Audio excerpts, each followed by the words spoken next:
Nadaanan ko pala ang bahay jeep ni Antit, libot buong Pilipinas.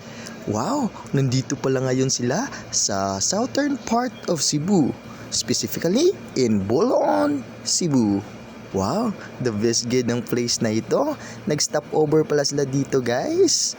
Dahil naglilibot din sila sa Visayas. So ang raming mga tao guys, mga estudyante at iba na bumibili sa kanilang coffee. Tara, hindi natin papalagpasin ang pagkakataon na ito. Kaya bibili din tayo guys. On Cebu guys, nadiri ang balay jeep. Ay bahay jeep di ay. Tara. Ano sila Philippine looper guys. Wow.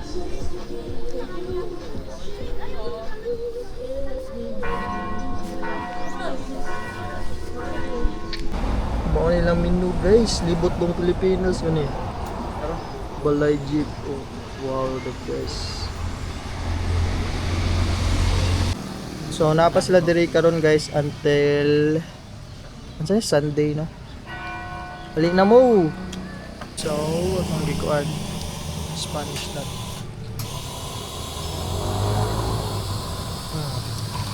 May island coffee guys. DJ ba to? Meron kasi hindi ko rin binigyan tayo ng pagkataon na masilip ang kailang jeep. Salamat sir. Let's check it guys. Ganun lang.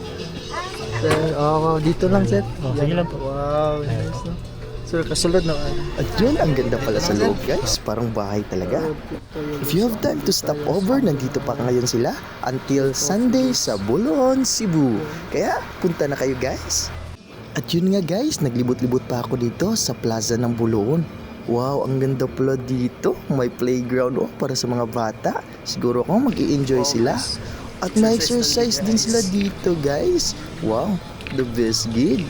Wow, ang dami talagang pwedeng gawin dito sa Bolon guys. Oh, kumpleto talaga sila ng mga gym materials. Wow, siguro ako magugustuhan nyo bumisita dito sa Bolon. Pwede ka mag-yuk-yuk. Rubi ang Bolon, oy. Prira, dili ka mag-exercise.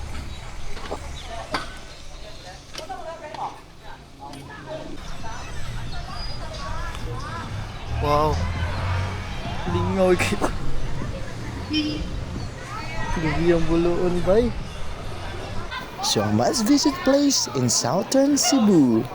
Dito lang makita natin sa malapit sa highway, madadaanan lang natin ang Bolon Park.